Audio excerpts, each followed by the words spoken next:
You don't have to teach somebody how to sell it.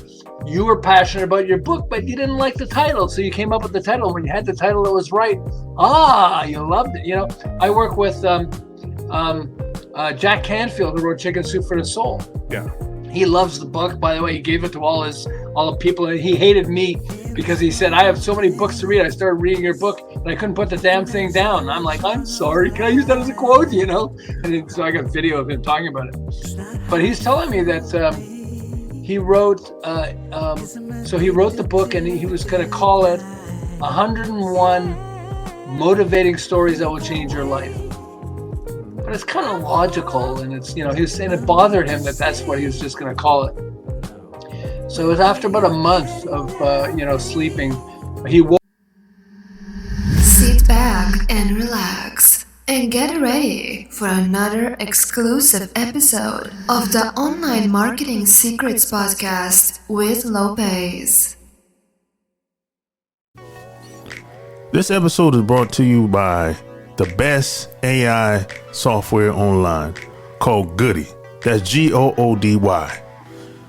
Goody will help you create all content for your blogs, websites, newsletters, articles, ads, and even pictures, LinkedIn posts, Twitter, you name it. All you got to do is go to lopezthesane.com/Goody. That's Goody. And the best part about Goody is absolutely free. That's right. It's free for the first 7 days. You can cancel at any time. Goody will help you create all your contents for your blogs and websites online. And it's 100% absolutely free, full access for the first 7 days. All you got to do, just go to my website. That's lopezthesane.com/Goody. That's Goody. Or just click the link in the show notes and get started today. Welcome to another episode of the Online Marketing Secrets Podcast. I'm your host, Lopez. So like and share this episode. Any questions, any concerns, anything you need any help with, feel free to send me a DM at my Instagram. The links will be in the show notes. And you can also go to my website at lopezthesane.com, and that will be in the show notes as well. So with that being said, today I have another special guest for you. My guest today is one of America's leading behavioral management and business marketing specialists. He's been featured on ABC, Fox News Radio, NPR, CBS, Forbes, Sirius XM Radio, and the Los Angeles Times. For 13 years, he's ran one of Southern California's leading behavioral management firms, working with a who's who of American businesses. Early in his career, he ran an advertising agency in Montreal, working with a wide range of Fortune 500 companies and smaller firms. My special guest today is James I. Bond. Welcome to the show.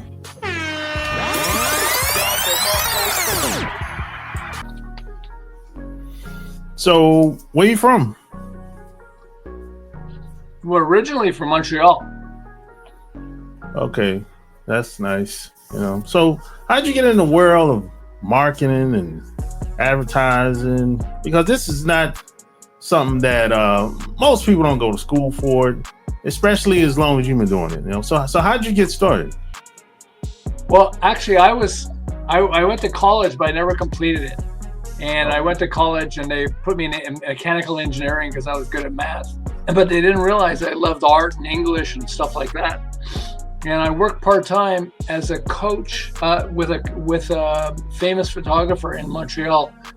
Montreal was really cool because It's cheaper than New York for a lot of people. So a lot of New York companies would use Montreal photographers, and Montreal photographers would often come from Europe. They'd come from Europe to Montreal, and then they do work in America.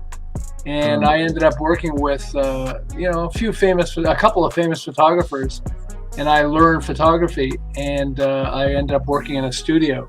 As I worked my way up, I eventually realized that advertising is the boss of photography. And so I got involved in advertising and eventually built an advertising agency.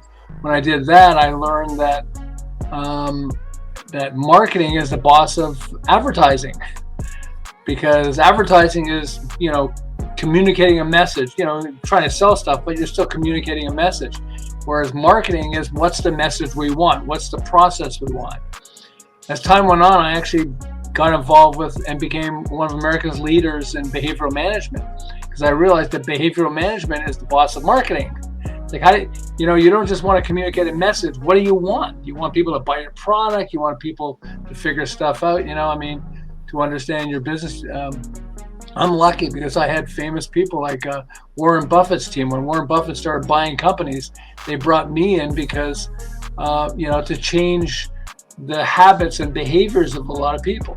They brought me in. The first place was a bank in Southern California that Warren Buffett bought. When he started buying companies, he invests, but he would also buy companies, or he started buying companies. And so we started with a bank, and all the managers in the bank, he wanted them to sell. And they were like, well, I became a manager. Do I have to sell? And he wanted somebody to make him love selling. And so I got him to love selling. So they thought it was really cool, because I used to hate selling. I was in business with my brother when I had my advertising agency, and he could outsell me like crazy. He loved selling. I hated selling. As time went on, I learned that I actually had an opportunity to win Avon Cosmetics in Canada. And we went in there, we're sitting there, and the buyer for Avon says, hey, to my brother John, and I'm sitting there, but he's talking to my brother John, and he says, hey, John, it's between you and another company. I'd rather use the other company. I'd rather use you guys, work with you guys in the other company, but frankly, your price is higher. And so my brother leans across the desk and whispers, why do you think the other guy's price is so cheap? There's a long pause, and then he goes, okay, fine, let me write you up a purchase order. And I thought, like, what the hell? He's going to hire us because we're more expensive? What? And that became the beginning for me of understanding, marketing.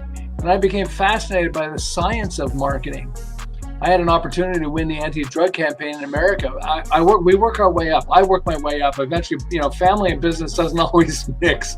I love my brother dearly, but not in business. So, but I worked my way up, and eventually won major clients like Kraft Foods, Timex watches, Abbott Laboratories, Seagram's, their world's headquarters is there. And I had the opportunity to win an anti-drug campaign in America. And I came up with powerful, logical reasons why you should not do drugs. And then I lost. And what I lost to, it scared the hell out of me. It was anti-drug campaign. It was a guy holding an egg, a video of a guy holding an egg saying, this is your brain, and cracking a shell and dropping the egg into a sizzling frying pan. This is your brain on drugs. Any questions? And when I saw that, two things happened. The first thing was, I recognize this is infinitely more powerful than my logic. This is emotion. I had logical reasons why you shouldn't do drugs, and he's like doing this one story with this guy with the egg, and suddenly that's much more powerful. I also realized it's emotional selling, and I had no idea how to do emotional selling, and it freaked me out because I said I'm an advertiser. How can I be in advertising and marketing and business and not know how to do emotional selling? So I realized they don't teach emotional selling in school. No. And so I went to the library, but there's no real books on it. There's superficial stuff, but no real books talking about it. And so I decided to put a box next to my computer, and I called it the passion box. And I like to write stuff on a 3x5 card if I can't get a copy of something or an ad or something like that. And I would write on a 3x5 card. In that case, I wrote "Your Brain on Drugs," so I'd remember the ad, and I put it in the box. And I would start putting all kinds of things in the box that are emotional, including phrases. Like President John F. Kennedy said, "Ask not what your country can do for you, ask what you can do for your country." And I went like, that's interesting. Malcolm X said, "We didn't land on Plymouth Rock, the rock landed on us." It's like, wow, these are great lines, and there's something emotional about it. He also said, which a lot of people don't realize, Malcolm X said this. He said, "When you stand for nothing, you'll fall for anything." Yeah. These are powerful lines. It's more powerful than saying, "Hey, you got to stand for something." That's what we normally say. But he said this thing. So when we moved to California, and about 10 years later, and so my passion box was full. You can imagine in 10 years how much stuff I saved him. And I met John Gray. And John Gray's a writer, and he was telling me that he wrote this book, Men, Women, and Relationships. And people loved this book. They said, "Man, that book changed my life. It's the most incredible relationship book I've ever read." But almost nobody was buying it. So he's at a seminar trying to sell this book, and he says something, and all the women start laughing like crazy, and all the men look at the women like, "What's so funny about what he just said?" And then he goes, "Well, you see, there's some things that women get and men don't get. There's some things that men laugh at and women don't laugh at. And there's some things that everybody gets." And one of the women says, "Yeah, it's almost like men are from a different planet. What planet do you think men are from?" And he says, "I guess men are from Mars." What do you think? And everybody started laughing. And when he got home, he said, "Okay, wait, that was pretty cool." People responded more to that than to me talking about my book. Men are from Mars. So if men are from Mars, where are women from? Well, women are from Venus. Venus is the god of love, right? Yeah. What if I change the title of my book to Men Are From Mars, Women Are From Venus? And then the same book, but just put some references to Men Are From Mars, Women Are From Venus in the book. What do you think happened? He's telling me almost overnight, 500,000 people bought my book. I'm like, whoa. He eventually sold 50 million books, not 50,000, 50 million. 20,000 to 50 million books just because he changed the title? Yeah. Whoa, and it blew my mind. And so when I got home, I had a copy of the book. I was going to put the book in my passion box. And then I stopped and I said, wait a second, this is a metaphor. Men aren't really from a different planet. I know all the women out there probably think we are sometimes. Yeah, the way we act, I could get it, okay? But we're not really from a different planet. Let's start there, okay? But it's a metaphor. He's basically saying, men and women are so different that sometimes it's almost like we're from different planets. That's basically Men Are From Mars, Women Are From Venus, what it means. And I realized the guy with the egg, dropping the egg into a sizzling frying pan, was basically a metaphor too. He was saying, here's your brain, They're probably sitting around a table and thinking, hey, we got to do an ad to get people to stop taking drugs. So what would be a really cool thing to talk about? Well, when you take drugs, what happens? And someone probably said, well, it fries your brain. Okay, what else gets fried? An egg. Let's have an egg and say, here's your brain on drugs. And that's how they came up with the idea. So I decided, so I realized our metaphor is the secret to emotional selling. Like my product is just like, what is it like? And have fun with how you want to be creative about that. So I took the passion box and I dumped it on my bed because I had a ton of stuff. So I wanted to really spread it out to see if metaphors is the only, brain trigger, the emotional selling. And it turns out that it's one of 14 brain triggers at the heart of emotional selling.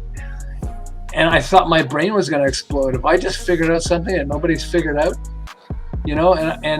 So because I was a consultant, I had clients. We were living in Southern California. I had clients, like marketing clients and behavioral management clients.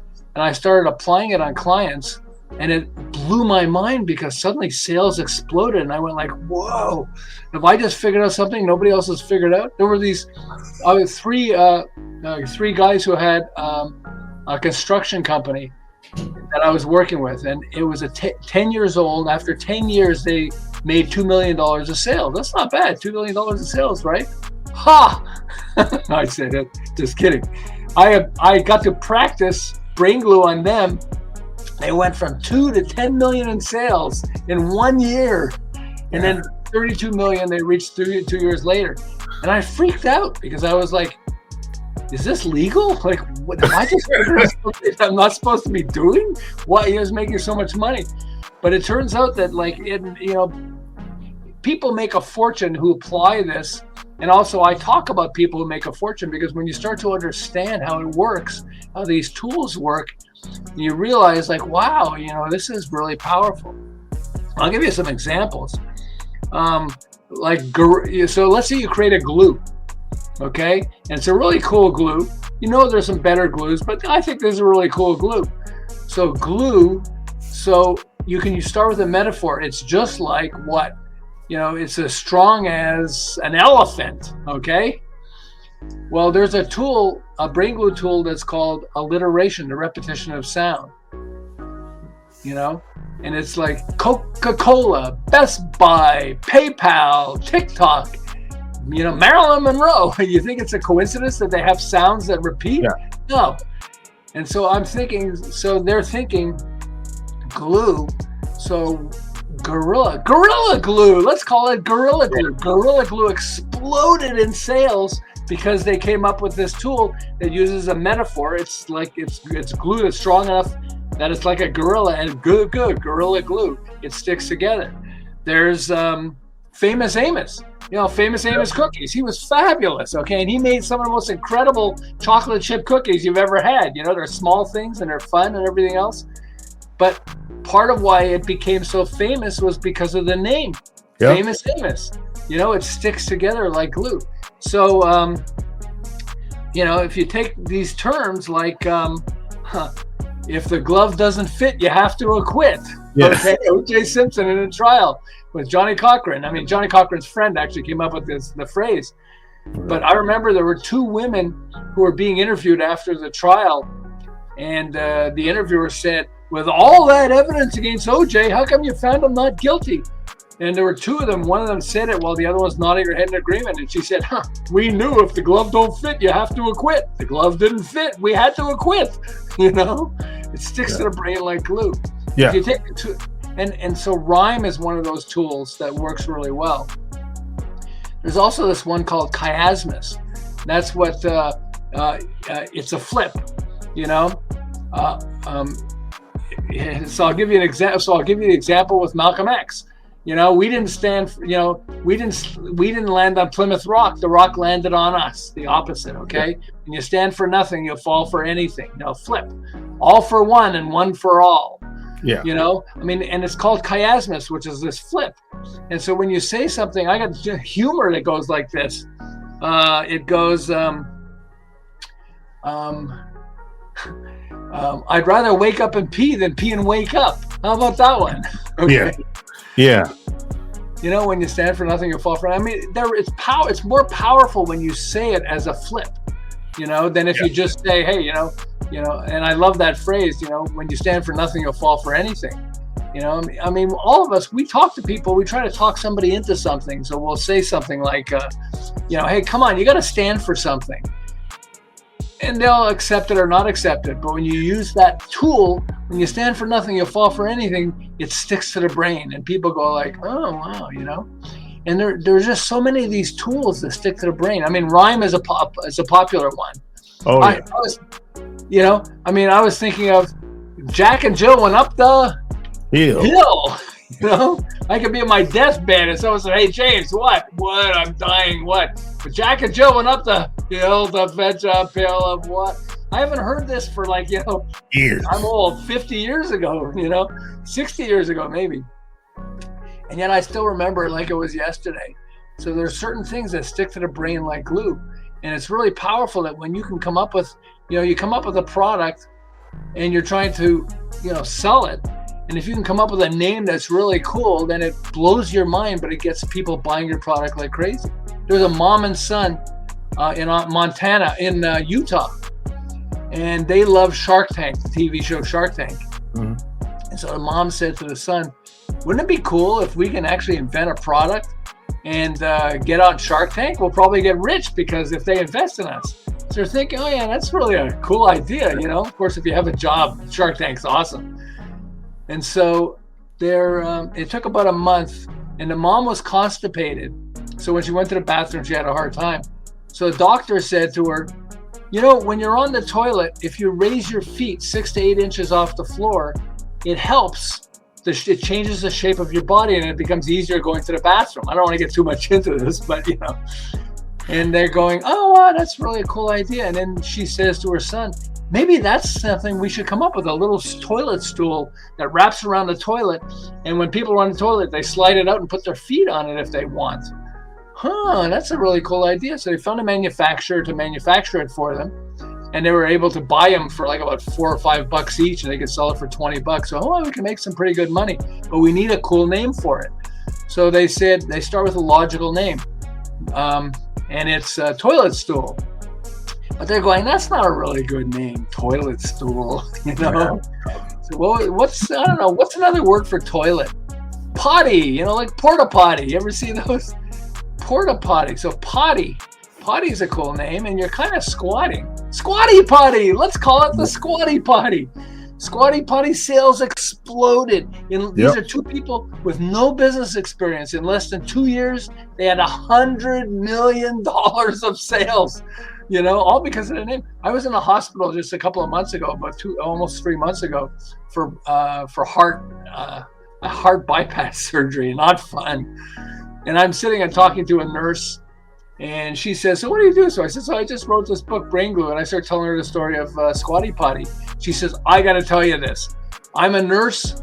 I know that you should raise your feet off the ground. So I got this little stool that I put my feet on. But I was in a store, and I saw Squatty Potty, and I loved it so much I bought it. I said, you bought it even though you already have a stool? He said, yeah, it's so cool. He said, now I own the Squatty Potty. Just because you like the name? It's like, what? Yeah. But it's amazing, it's like when you start to learn this. So how I got an idea. How would you like to invent a product, like one of the greatest products, and somebody steals the idea from you, and they make a fortune and you starve to death? Wouldn't that be fun? Oh, yeah. No, not at all. Okay, so the head of Post Cereals that competes with Kellogg's came up. They were trying to come up with a product that's much better than stuff they sell, like cereals and stuff like that, because Kellogg's was beating them. So they came up with this idea of this little cake that you put strawberries, blueberry, raspberry inside it, and you put it in your toaster. And when it comes up out of the toaster, you got this nice warm cake you could eat. They said, that's a great idea. They came up with this, and they called it Country Squares. Okay. You probably know what I'm going to compete with here. So Country Squares. And 3 months, they were so excited about it that 3 months before they launched it, the head of the company bragged to the media and said, we got this new product. Isn't this cool? We call it Country Squares, and you put it in the toaster and all that stuff. The head of Kellogg saw this 3 months before they launched it and said, hey, guys, look at this. Look at what they're making. We got to do the same thing. Okay, this is incredible, that product, but we need a better name. So he's thinking, so let's see what happens. It pops out of the toaster. So pop, we got to have pop. And back then, Andy Warhol was the famous pop artist. They call him a pop artist. He was an artist that did all kinds of really cool stuff. Pop art. Pop-Tart. Let's call it Pop-Tarts. Okay? And they launched it 1 week before Country Squares got launched, of course. Oh, man. Okay. Pop-Tarts exploded. They sold more than any other product that Kellogg's had. In fact, they sold so many of it that they ran out of product like almost immediately. So what he did was he didn't want Country Squares to become successful, so he ran apologies in newspapers saying, I am so sorry we ran out of Pop-Tarts, but just hold on for a couple of days and we'll get more of it in the store. Nobody bought Country Squares. Pop-Tarts exploded in sales. I was seeing this article just a while back, and it said they sold 3 billion Pop-Tarts this year alone, okay? And Country Squares, they stopped selling it after a few months, even though they invented it, because they didn't have as good a name. And that's why you want, the more we can understand a good name. Well, I was thinking of this. So let's say your name is I Love Lucy. I mean, look at I Love Lucy, okay? How did they come up with the name I Love Lucy, which is a cool name, and turned it into a blockbuster? Yeah. They had a good show, but so it's Lucille Ball, okay, L. So we'll call it Lucy because that's everybody, my name is Lucille, but everybody calls me Lucy. So we should have the name Lucy in our name of our show. Well, Lucy begins with the letter L, So what are other words that begin with L? Lucky Lucy. There's a good show name. Okay, that's one. Like, love. I love Lucy. Hey, there we go. I love Lucy. That's a cool name. That's how they came up with it, because it's alliteration, a repetition of sound. And so when people understand these tools, they start applying it to their business or, the other things that they're working on, including just trying to persuade people. And it's amazing that it just blows people's minds, but it works. It's really cool. Yeah. It's I actually, my second book I wrote is called Love Can't Wait. Right. And when but back, I didn't know any of this back then. This is like 8 years ago. I was just sitting down one day, and I'm just kind of in my mind thinking, well, I need a book title. I said, okay, so what is this? Now I had the book all written, the whole thing, right? So I'm thinking, what is this book really about at the end of the day? And I said, it's really about loving yourself, before you even get into a relationship with anybody, right? So I was listening to an interview, right, with I think the guy used to own a travel agency, and he was talking about the thing that made him stick out with his agency. He didn't when people would come in with the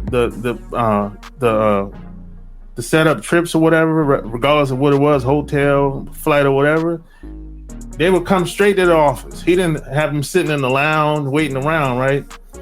So I said, oh, wait a minute. So I was like, wait a minute. Love can't wait. And that's how I came up with the title. But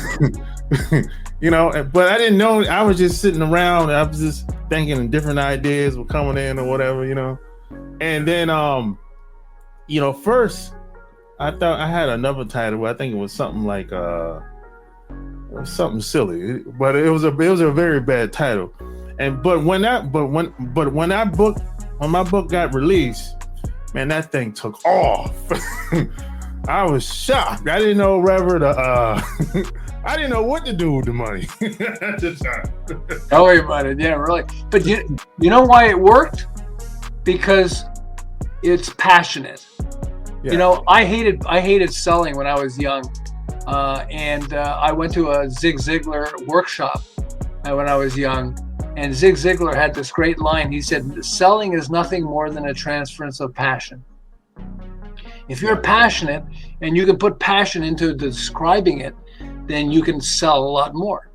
I mean, it's just so you want so if you have a movie I love the movie Hidden Figures. You ever see Hidden Figures with the three women from NASA? Yeah. Fabulous. I love that movie. I mean, it's one of the most favorite movies that I ever saw. You don't have to tell me how to sell it. I love it when we are passionate about something, and you don't have to teach somebody how to sell it. You were passionate about your book, but you didn't like the title, so you came up with the title. When you had the title that was right, you loved it. I work with Jack Canfield, who wrote Chicken Soup for the Soul. Yeah. He loves the book. By the way, he gave it to all the people. And he hated me because he said, I have so many books to read. I started reading your book and I couldn't put the damn thing down. I'm like, I'm sorry. Can I use that as a quote? And then, so I got video of him talking about it. But he's telling me that he wrote the book, and he was going to call it 101 Motivating Stories That Will Change Your Life. But it's kind of logical, and it's, he was saying it bothered him that's what he was just going to call it. So it was after about a month of, sleeping, he woke up and he went, chicken soup makes you feel good. What if I called the book Chicken Soup for the Spirit? That would be cool. He said it doesn't really work, but it's kind of close. Chicken soup for the spirit. He said after about a weekend of sleepless nights, he realized SOUP, soup, SOUL, soul, soup, soul, chicken soup for the soul. That works. And suddenly he was excited about it. He came up with it. You know, I didn't invent brain glue. I invented the term brain glue, but brain glue, we have it inside us because we're emotional. We know if you're talking to somebody and you're emotional, it works. And for him, it was the same thing. It was emotional. You know, it's chicken soup for the soul. Yeah, that's what this book is about, you know?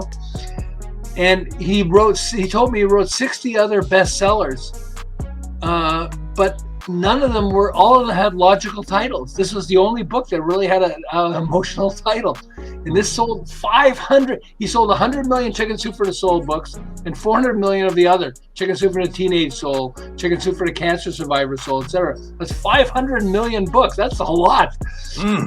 Next to the Bible, it's the next biggest selling book. Okay. Yeah.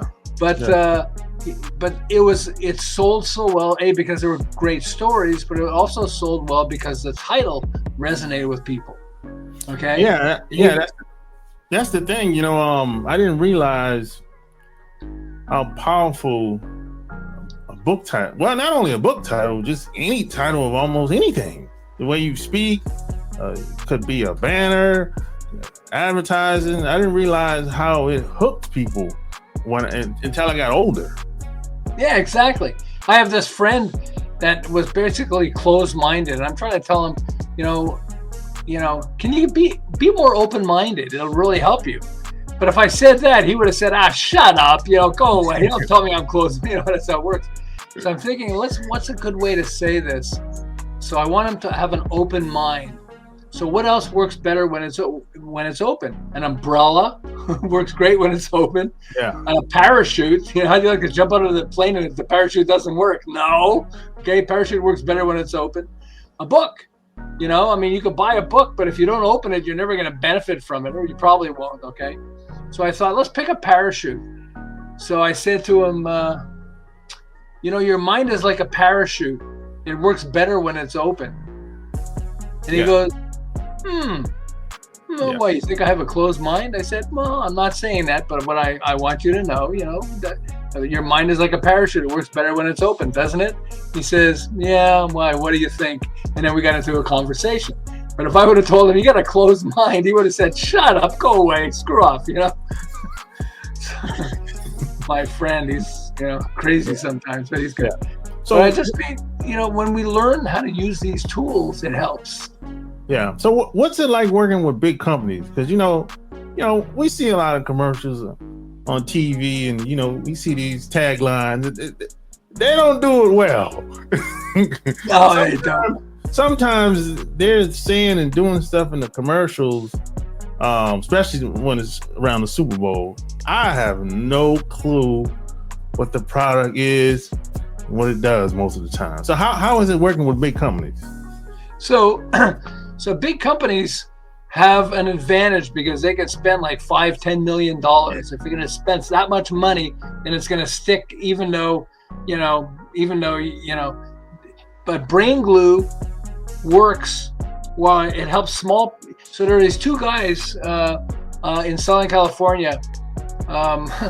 Sort of a funny story about this guy. These guys would love sitting naked in their backyard, but I don't have no idea why. But anyway, they're really into that. And they weren't gay or anything. They were just buddies, but they lived together. They shared a house, So they decided that the juices out there there aren't enough good natural juices out there. So they wanted to come up with a natural juice that's better than the juices that are out there. And the main juices that was out there, I think they still exist, is Odwalla, which is owned by Coca-Cola. Okay, Odwalla juice, which I never heard of, but apparently it's a major juice. And so they're thinking, well, we got this juice and we think it's better than Odwalla and all these other juices. So let's see if we can create it and come up with a name. Because they're into laying naked, they came up with the name, why don't we call it Naked Juice? but let's not make it too big because we don't want to get embarrassed and all that stuff. So it was fine. So they launched Naked Juice, and people loved the juice, and it sold really well. So then they had some money, and they hired a graphic artist to make a standardized label that would go on all the different juices, different colors, but the same, good label. And so the graphic artist said, "Hey, man, I'm going to make the word naked big." And they went, "Oh, I don't think you should say." Yeah, I'm going to make it really big. Okay, fine. And he made the labels for the juices with Naked Juice. Mm-hmm. Sales exploded, passed on Walla, which is owned by Coca-Cola, to become the largest selling natural juice in America. Naked Juice. It's really good. They make good juice. Yeah. But I mean, it's Naked Juice. It grabs your attention.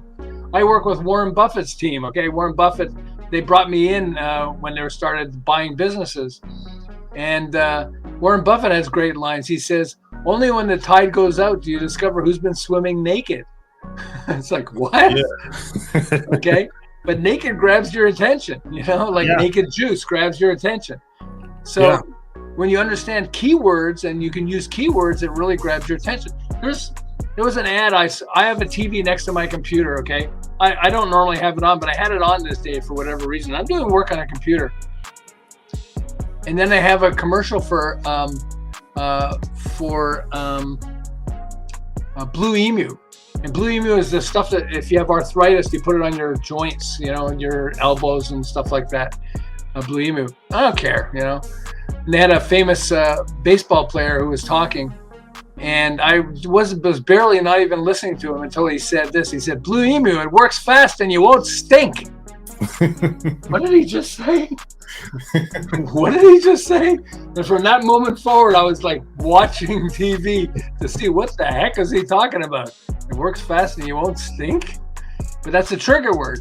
And so there's certain trigger words. I was working with a finance company, and they would review somebody's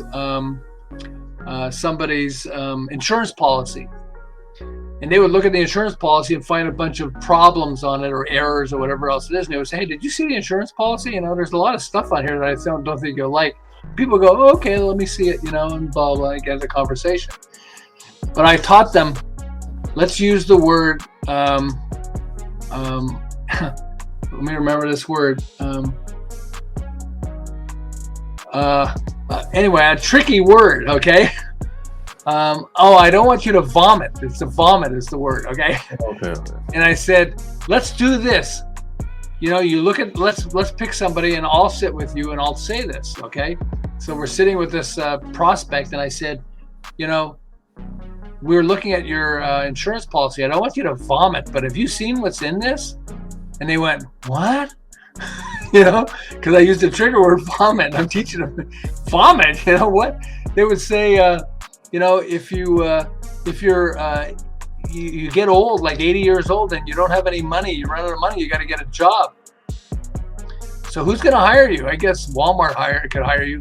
McDonald's could hire you. They need somebody who's going to clean the vomit out of the parking lot. So I guess they could hire you. And people go like, what? What? It's a trigger word, vomit. It's like dirty. Would you use the word dirty on, a product you had? How about the movies, Dirty Dancing, Dirty Harry, Dirty Rotten Scoundrels? I mean, like, they recognize, would you use the word ugly? How about the movie, The Good, the Bad, and the Ugly? I mean, it's trigger words that just wake up your mind. So it's really cool, because when you start to understand these tools, people start having fun with it, and they go like, oh, wow, that would be really cool. So for all the people of your audience here, a good tool to start with is metaphor. And you do it this way.